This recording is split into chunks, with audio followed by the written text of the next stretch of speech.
Paano kung ang sinusundan mong yapak ay masyadong malaki para sa'yo? Gagayahin mo ba siya o gagawa ka ng sariling daan?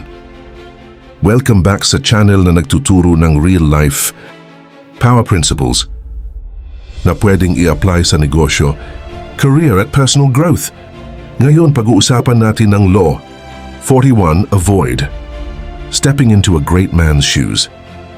Quotable lesson. What happens first always appears better and more original than what comes after, by Robert Greene. Minsan sa kakatingin natin sa mga idolo o successful na tao, nakakalimutan natin na meron din tayong sariling uniqueness. Kapag tinahak mo lang ang daan nila Asis, ang ending magiging comparison ka lang. Never original. Never ikaw. Mga dapat gawin. Una, gumawa ng sariling tatak. Kung papalit ka sa isang leader o mentor, huwag mong kopyahin ang buong style niya. I-blend mo ang natutunan mo sa sarili mong paraan ng leadership o branding. Pangalawa, magdala ng bagong energy. Hindi sapat ang mag-maintain lang. Magpakita ka ng bagong ideya, bagong vision, bagong flavor.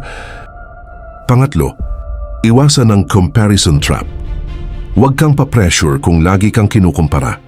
Gumamit ka ng criticism as motivation to innovate. Personal experience. Kwento to ni Steve Jobs at Tim Cook. Nung pumanaw si Steve Jobs, maraming nagsabi na hindi raw mapapalitan si Steve. Pero hindi sinubukan ni Tim Cook na gayahin siya. Instead, he led Apple with his own style. Tahimik pero strategic. Ngayon, Apple is more profitable than ever. Takeaway. Huwag mong sayangin ang potential mo kakakopya sa iba. Ang tunay na power ay yung kaya mong mag-lead in your own way kahit nasa shadow ka ng isang great man. Memorable quote. Be the successor who breaks the mold, not the shadow that fades. Kung may natutunan ka sa video na to, comment mo ang isang bagay na gagawin mo para maiangat ang sarili mong brand or identity. Like, share, and subscribe kung gusto mo pa ng ganitong power content.